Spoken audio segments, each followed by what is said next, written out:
देहरादून में BSc nursing की पढ़ाई कर रहे मुरादाबाद निवासी 19 वर्षीय आयुष दयाल की मौत ने सनसनी फैला दी है। Ayush Dehradun institute of medical sciences में बीएससी नर्सिंग का कोर्स कर रहा था। बताया जा रहा है कि 10 अक्टूबर को आयुष अपने 3 दोस्तों नितेश, अभय और विधान के साथ सहारनपुर घूमने गया था, जिसके बाद वह रहस्यमय तरीके से लापता हो गया। दोस्तों ने पहले उसकी गुमशुदगी की रिपोर्ट दर्ज कराई और फिर परिवार को सूचना दी। सूचना मिलते ही परिवार के सदस्य देहरादून पहुंचे, जहां पुलिस, एसडीआरएफ और फॉरेस्ट टीम के साथ मिलकर तलाशी अभियान शुरू किया गया। 13 अक्टूबर को आयुष का शव भद्राज मंदिर के पास एक झरने के नीचे मिला। हैरानी की बात यह थी कि शव उस दिशा में मिला जो उस रास्ते के विपरीत था जिस ओर आयुष अपने दोस्तों के साथ गया था। इस पर परिजनों ने हत्या की आशंका जताई।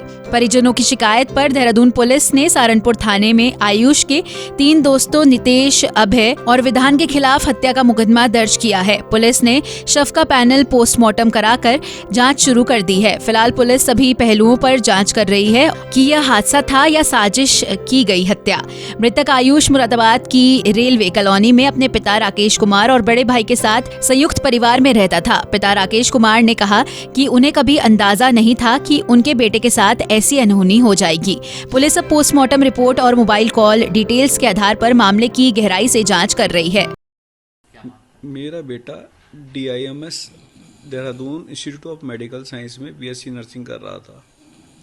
वो अपने 3 दोस्तों के साथ भद्रराज मंदिर उनके साथ गया था और वहाँ से वो उनके साथ लापता हो गया। दोस्त उन्होंने मुझे भ्रमित किया कि वो तुम्हारा बेटा हमारे बीच रास्ते से चला गया था, वापस हो गया था, जबकि मेरे बेटे की बॉडी जो है बहुत ऊपर मिली है, जो कि विपरीत दिशा में है, और वो कह रहे थे तुम्हारा बेटा नीचे से लौट गया था। मेरे बेटे की बॉडी बहुत ऊपर मिली है और वो उन्हें मुझे दिन भर भ्रमित करते रहे कि तो आपका बेटा तो आधे रास्ते से लौट गया था।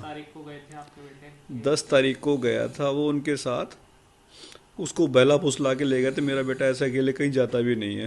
बॉडी कब मिली थी? बॉडी मुझे मिली है कल, तारीख क्या थी? कल 14 थी, 13 तारीख में शाम को मिली है 5:11 पे। इसमें अब क्या आपकी तरफ से कोई हमने FIR दर्ज करवा दी है, FIR दर्ज कर दी है उसमें, और बेटे का पोस्टमार्टम भी हो गया। मेरे FIR कितने लोगों के खिलाफ? नितेश कुमार, अभय चौहान और मिदान हुडा, ये 3 लोग थे। ये क्लासमेट थे और ये मेरे बेटे को ताना छीटा कसी भी करते थे क्लास के अंदर, लेकिन उसके दोस्त थे। मैंने उससे पूछा भी था कि बेटे कोई रैकिंग का मैटर तो नहीं है? बोले नहीं पापा जी, दोस्त ही ऐसी कोई बात नहीं है, हमारा सब आपस में मैटर तो हंसी मजाक चलती रहती है। मैंने कहा बेटा अगर कोई बात हो तो बता देना। बोले नहीं ऐसी कोई बात नहीं पापा, मैं मंडे में मिलवा भी दूंगा आपको। आपके बेटे का पोस्टमार्टम हुआ है? पोस्टमार्टम हुआ है। इसमें रिपोर्ट आई है, इसमें पता चला है? रिपोर्ट नहीं दी है उन्होंने पोस्टमार्टम किया। हमें कुछ और मांग आप करना चाहेंगे इसमें, किस केस से रिलेटेड? मेरे बेटे की बस निष्पक्ष जांच हो जाए, अगर हो सके तो CID हो जाए। क्या आपको किन लोगों पर शक है?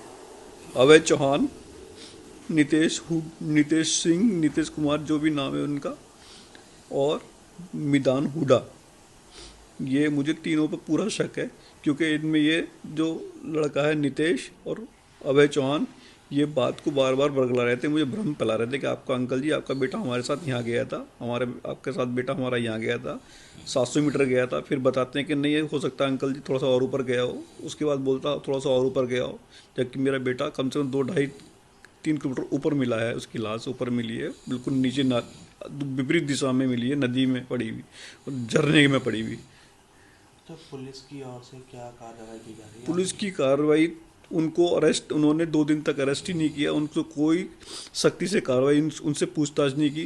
कल FIR दर्ज, आज FIR दर्ज हो चुकी। जब कल FIR दर्ज हुई है, उसके बाद उन्होंने उसके ऊपर जो है उनको बुला के पूछा। मैंने कि आप इनको बुला क्यों नहीं रहे, उनसे पूछ क्यों नहीं रहे? बोले भाई पूछ लेंगे, आपके कहने से बुला दें क्या? हम कर रहे हैं अपनी कार्रवाई। ये करके पुलिस कार्रवाई उन्होंने की है। अच्छा, जो छात्र जो आपके बेटे के साथ ये मामले, जो लड़के थे, उनके पिता क्या करते हैं? एक के पिताजी फॉरेस्ट डिपार्टमेंट में हैं, दूसरे के पिताजी शायद बिजनेस करते हैं कोई हुड्डा जो हैं, और जो नितेश है उसके पिताजी ex serviceman, ex army man है।